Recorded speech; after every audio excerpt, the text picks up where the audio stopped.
Welcome to the Realty Plus Real Talk series, where we talk to industry experts to know their honest views and opinions. And today we have with us Mr. Ramesh Baliga, who is the CEO for WaterTech India Private Limited, which is a Coimbatore-based ISO certified company that has revolutionized the Indian bath space segment with its superior virgin grade engineering polymer products and health and technology focused range of bath fittings. So, Mr. Baliga, a very warm welcome to you. Thank you. Thank you very much. Mr. Baliga, first of all, you in your career, being a part of this segment, the Indian bath space, you must have been interacting with a lot of designers, architects, developers. So, what is your reading right now, given the situation of pandemic? How the building and construction industry is preparing for the next normal of design and development, especially in the build spaces. How are they looking at it? I would say there are three very important factors in building material industry, or in any human's life. It's roti, kapada, or makan. That's true. And we come under the makan, which is the building material industry. And the most affected industry today, as of today, is the building material industry. The construction has been stopped. The showrooms are not opened. And so there's a lot of churning out of people who are in difficulties today. And looking into the pandemic, I think what we feel is that there's going to be a lot of changes in terms of how people are going to look at the industry by itself. Now, people are looking at the very three important factors because of virus is hygiene, health, and the water saving, because water is going to be a major product which is going to be in trouble in coming days in the world. And you must be knowing South Africa is already underleading it, and then comes Bangalore, which is again the most affected in water. Now, so water saving is going to be a major factor. So now when architects and builders whom we are interacting, they are more talking about these products as an important factor. One is water, second is the hygiene in a bathroom, and the third is the quality of the product which people are using. One good thing has happened in this industry is that the products which are cheap coming out from outside the country has stopped. The product has become more manufactured in India to suit the Indian working conditions. So most of the architects are working on these fronts. And I would proudly say now the green building coming into the picture, most of the builders are looking at getting their building certified on sustainability, on functionality, and the quality of the products what is going inside their houses.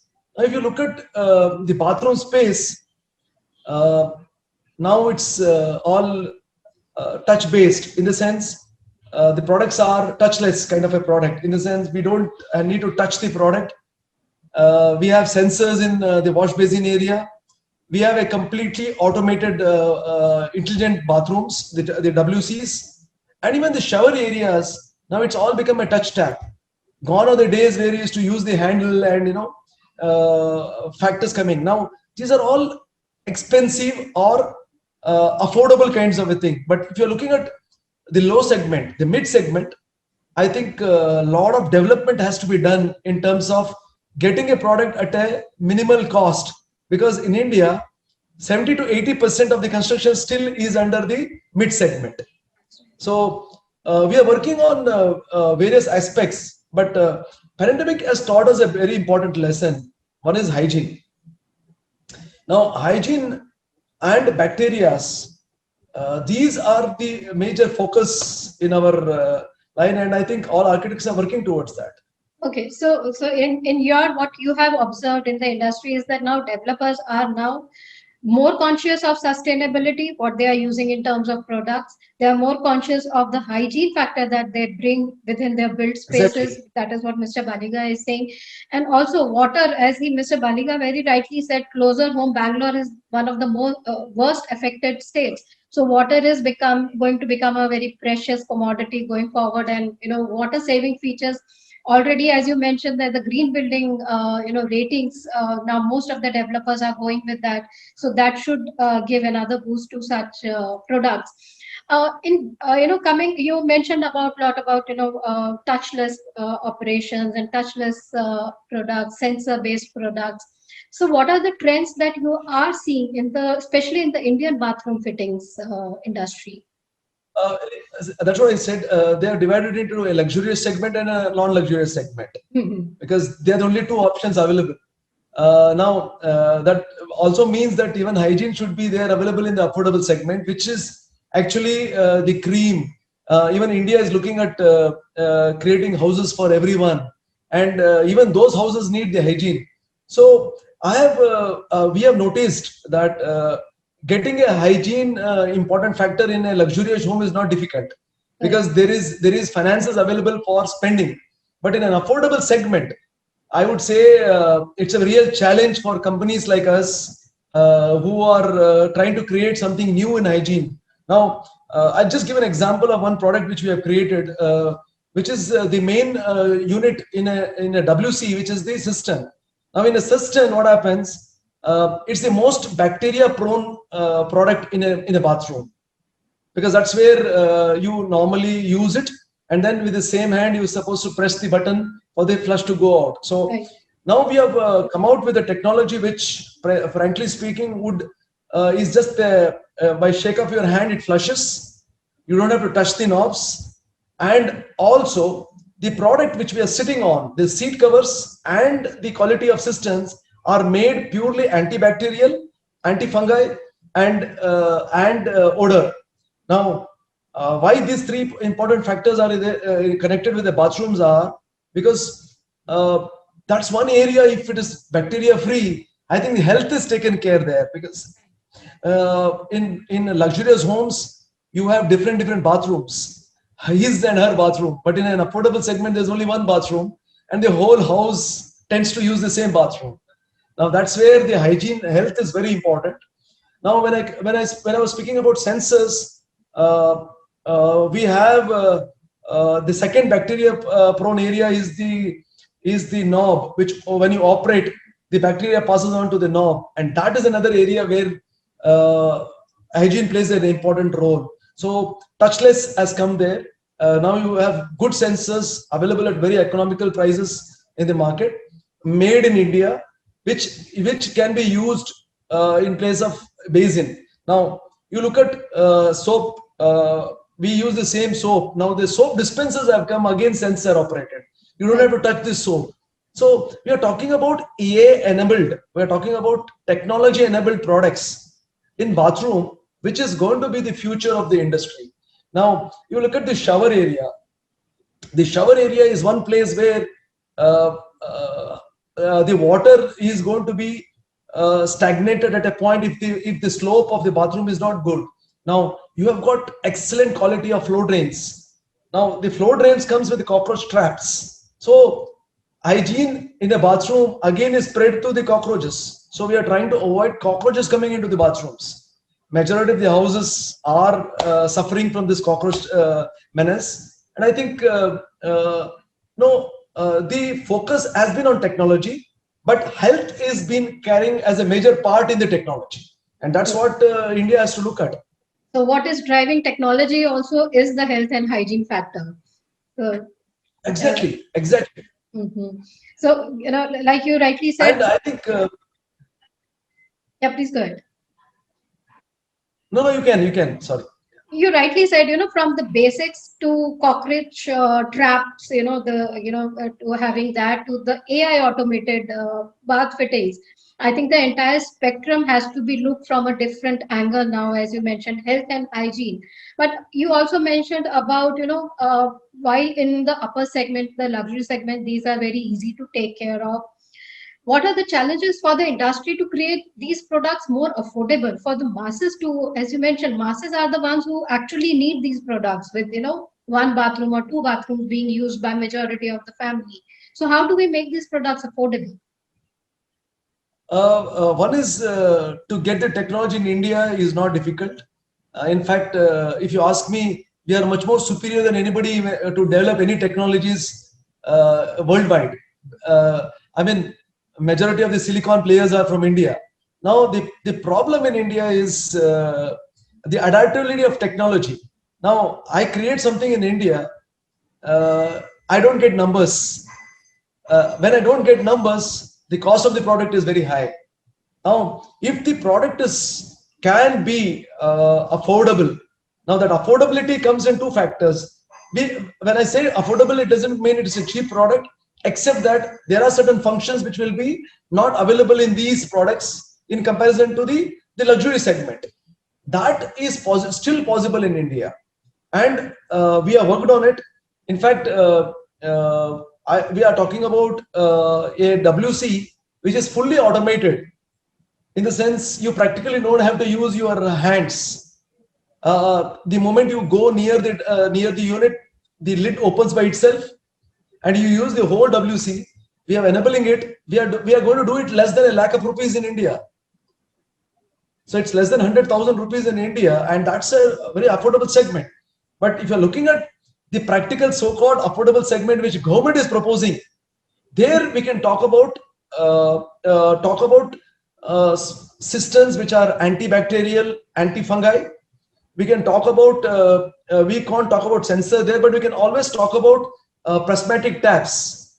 In the sense, you have to just press once, the water would flow for 3-4 minutes, and then again it closes back automatically.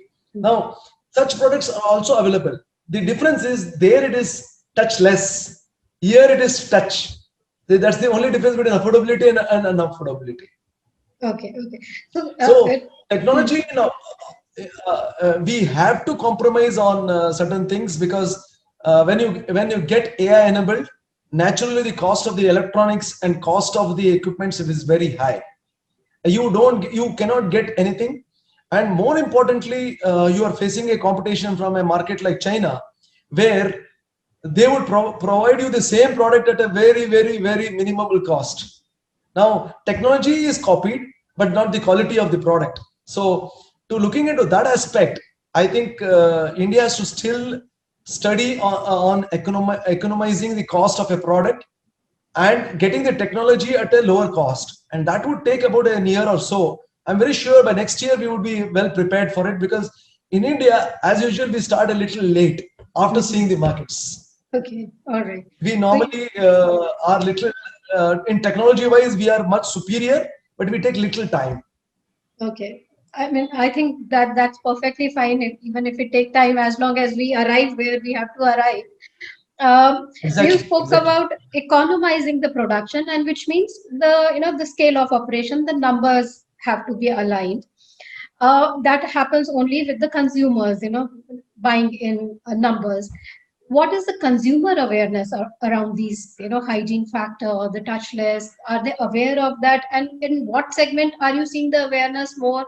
And which segment requires more awareness about these products? Luxury segment has got more awareness on this, but the actual awareness should be to the affordable segment, because in India, if you see the affordable segments and the mid segment, these are the two major cream where people are investing today.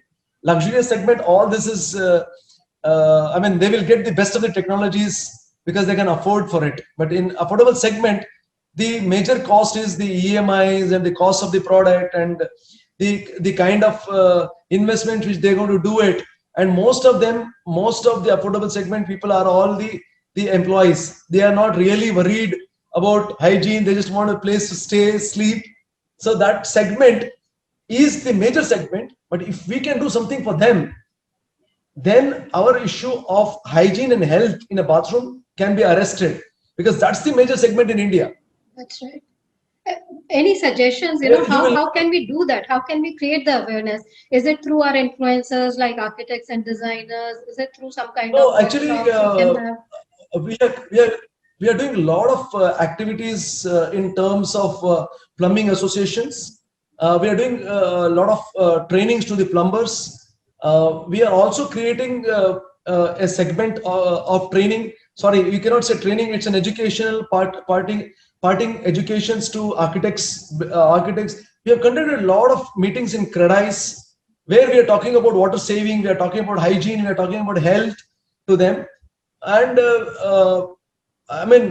when everyone starts building the products in the similar line, I think the awareness is built by the companies themselves. Like I'm manufacturing something related with hygiene, I would do my kind of a branding, and every company is doing it in their own style. So collectively we can do it. But I think this pandemic has given us a big lesson, and that is actually boosting the sale of such products now. If you ask me before pre-COVID and post-COVID, I feel a clear difference between the people choice when it comes to hygiene. People are talking about hygiene because I think the fear of virus, not exactly the corona, but the fear of virus is sitting into everybody's mind now. And I think people have started learning it. And now I think people are much educated, awareness is quite good. In fact, we have done a lot of exercises, like we have conducted a lot of such training session in colleges. The budding engineers, budding architects who are coming out. So we are talking to them on these product fronts.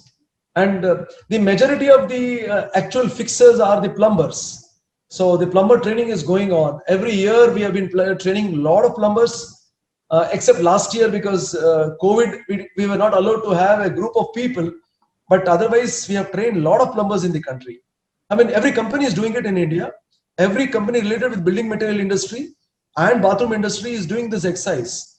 I mean, we must have trained at least few thousand plumbers. I mean, previous year, in 1 year, I trained about 9,600 plumbers pan India. That's quite a big number. So this is happening also at the industry level, at the association level, the plumbing association level also it is happening. We have IPA which is doing it. We have IPSC which is also doing it.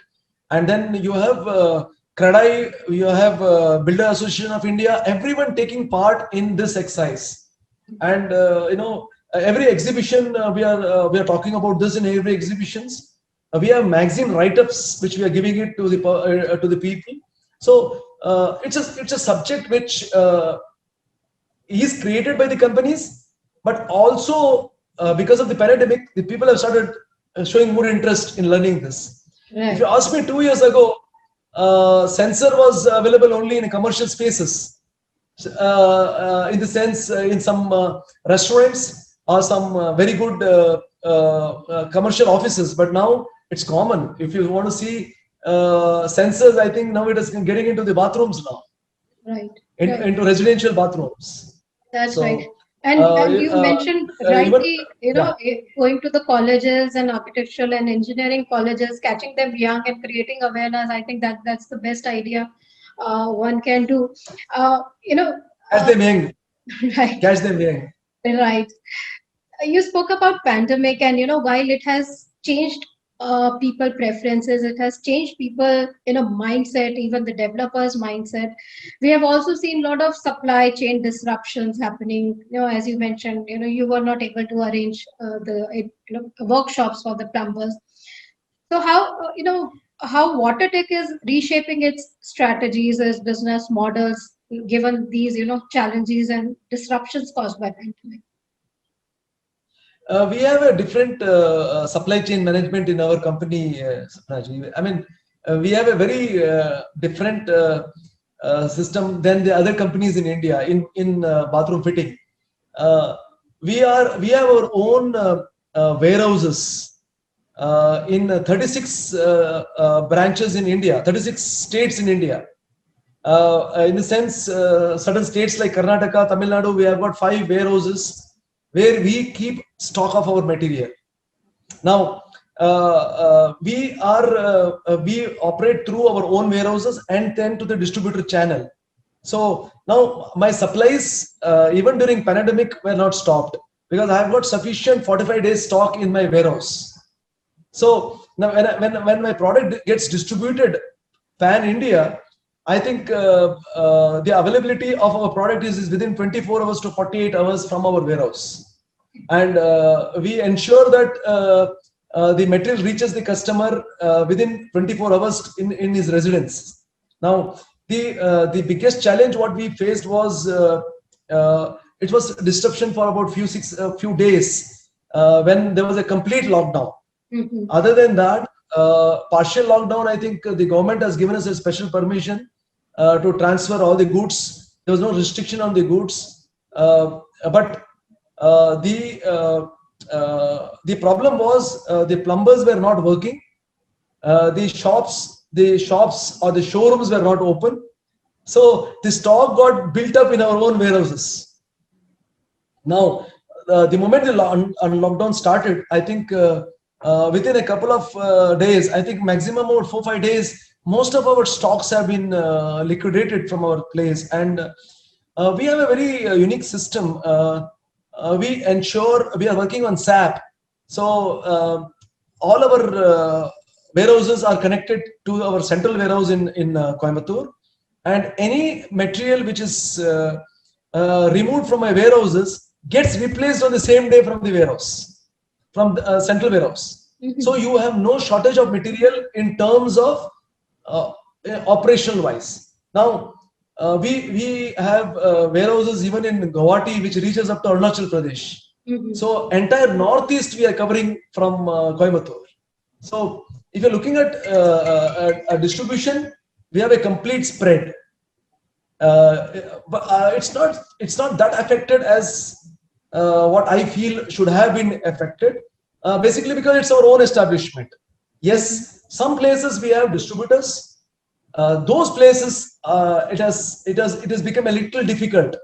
For example, if you look at Orissa, you cannot have warehouses in entire part of Orissa. So we have few distributors in various locations. But I was fortunate enough that each one of our distributors also has got this stock with them.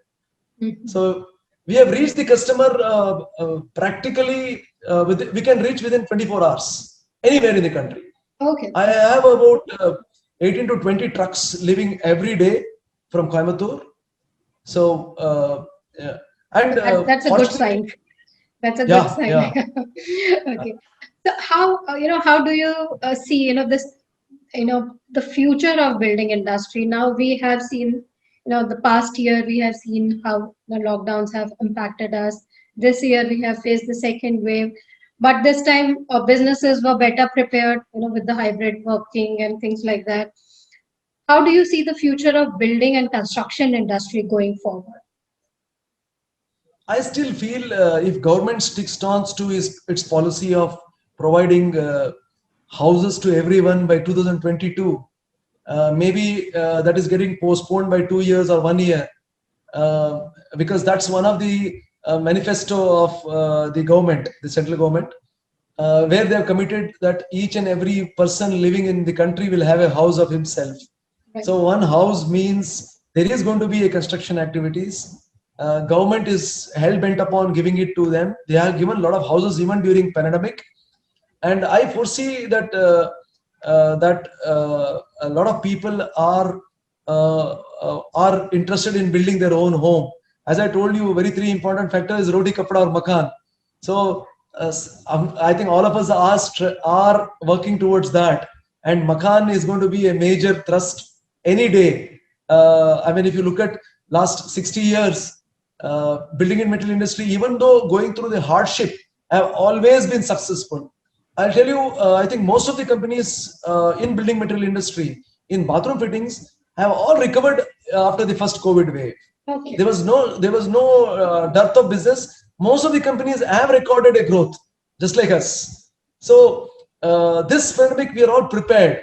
Most of us were prepared, and even our channel partners were prepared that there is going to be a second wave, and then I think we should be prepared for it. I think looking into that, and I've been talking to a lot of people in the industry.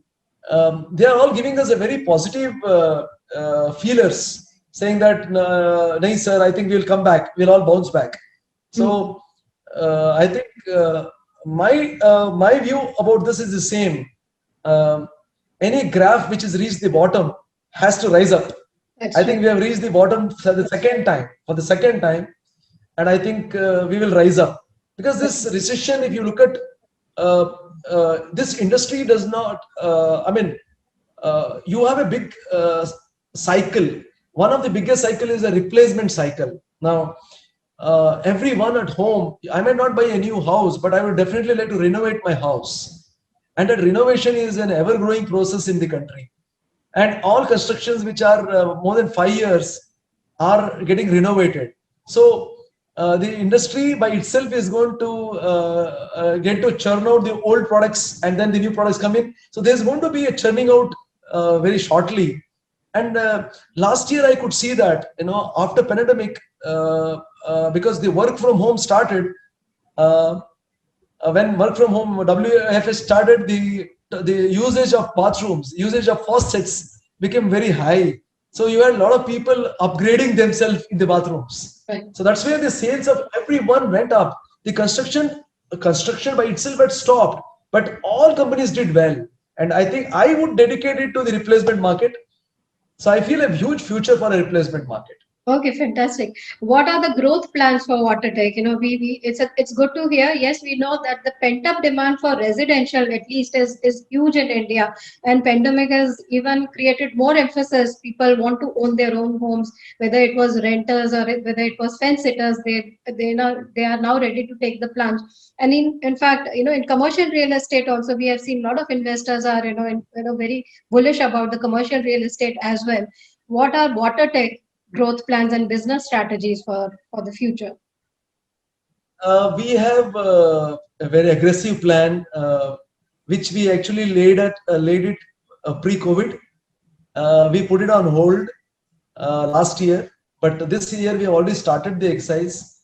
We are setting up 2 plants outside Coimbatore. One will be in Gujarat, Ahmedabad, and one is coming up in Orissa, Bhubaneswar. And the third one is coming up in Coimbatore. So we are expanding our manufacturing base because we want to reach the customer faster. When I say customer, for me, the customer is my channel partner who needs the material. He would like the material to have it yesterday, not tomorrow. So that's the kind of business which we are working on. And we have expanded our network outside India. In India, we have a very huge channel partners. I have approximately about 19,000 dealers in this country. And outside the country, we have well established ourselves in Dubai. We have well established ourselves in Sri Lanka. SAARC countries, we are well set now. Now I am eyeing at Europe, which is going to be a big challenge because Indians still feel European products are the best. And Europeans are looking at India to give our products to them, which is a very positive sign for a company like WaterTech. So I'm looking at that. Southeast Asia, we have got a fantastic market. We are doing quite well in Southeast Asia. So we have, a very aggressive plan for next 1 year in terms of production. If you in terms of civil, in terms of construction, we are planning to have our own showrooms. This year we plan to have 12 showrooms. 4 of them are already on the drawing stages. One is in Mumbai, Delhi, Kolkata, Bangalore, and Chennai. This will be the first phase, which will come up in next 3 months. So very aggressive. You can see us more in AI-enabled products. You can see us more in affordable hygiene products. And I think in next 2-3 months, I'll be launching many products in terms of hygiene. And these are, I think, very aggressive plans what we have in terms of growth for the company. We were growing at about 22% CAGR last 10 years. And we expect to do the same in coming years. Okay, that's fantastic growth story that you mentioned here, and whether it is the products that you are going to introduce, whether it is your footprint within India or outside India, it's great to know that Indian companies are now making their presence felt not only across Southeast Asia, as you mentioned, but across the world. So that's a very positive sign. And thank you so much, Mr. Baliga, for giving us that overall view Thank of you. what's happening in the industry. And wish you all the very best for your growth plans and for the Thank you. company Thank you very much. plans. Thank you so much for being here with us. Thank you. Thank you. Thank you. Thank you.